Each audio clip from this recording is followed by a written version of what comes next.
আসসালামু আলাইকুম গাইস, সবাই কেমন আছেন? আমি আপনাদের দোয়া আল্লাহর রহমতে অনেক ভালো আছি। এই যে শুভ সকাল, সকালের থেকে ব্লগ শুরু করলাম। নাস্তা বানালাম, রুটি আর ওই যে রং চা দেখেন, আর হচ্ছে ডাল বসাই দিছি এই চুলায়। এখন ডাল রান্না করব। যাব বাইরে মার্কেটে, চলে যাব নিউ মার্কেট। পাশেই থাকেন, দেখতে থাকেন সারাদিন কি করি না করি। এই যে সকালে 8:30টার দিকে বাজারে চলে গেছিলাম। তো সকাল সকালে বাজারে গেছি, এরকম কিছুই আনিনি। বাজার দেখেন কি এনেছি: কাঁচামরিচ, আমার সুগারি,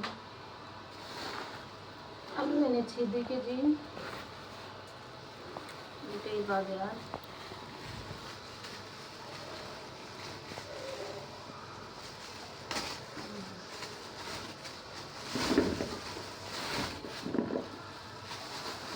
আর হচ্ছে এই যে দেখেন কি এনেছি: টমেটো আর হচ্ছে করলা। মাছটা আনিনি, মার্কেটে চলে যাব এখন রান্না করে। ডাল রান্না করব আর করলা ভাজি আর আলু ভর্তা। এই বাজার আর কাঁচামরিচ।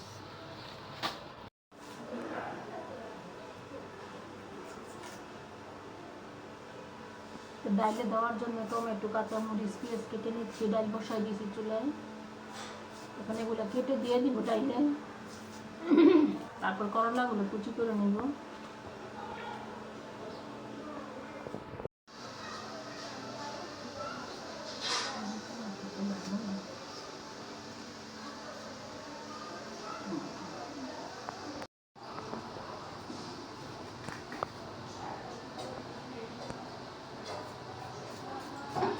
করলাগুলো কুচি কুচি করে নিচ্ছি এখন ভাজি করে।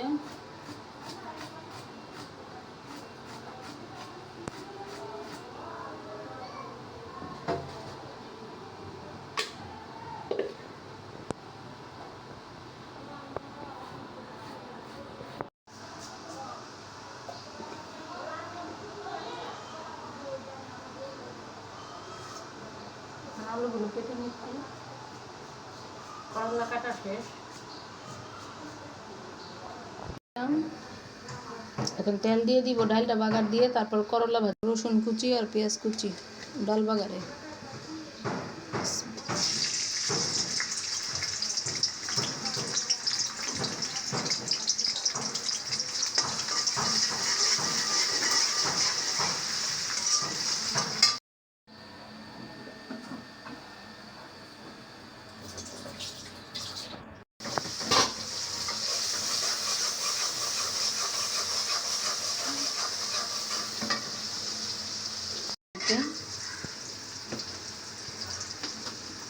হালকা করে একটু হলুদ দিয়ে দিব ভাজিতে।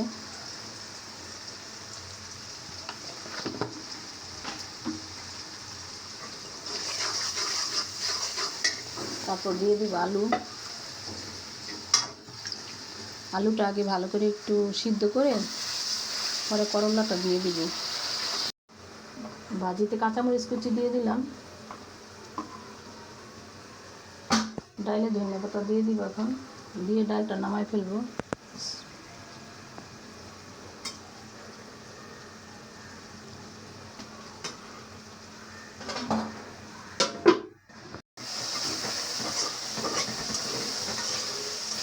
আলুটা সিদ্ধ হয়ে গেছে, এখন করলা দিয়ে দিব।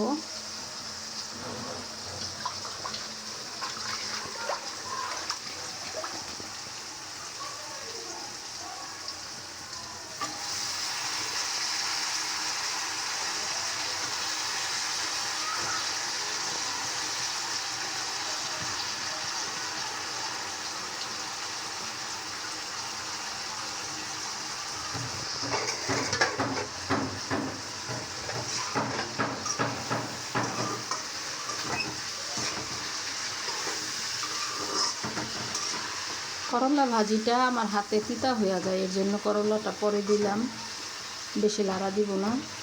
আমার মা করলা ভাজি করতো, একটু তিতা লাগতো না। সবুজ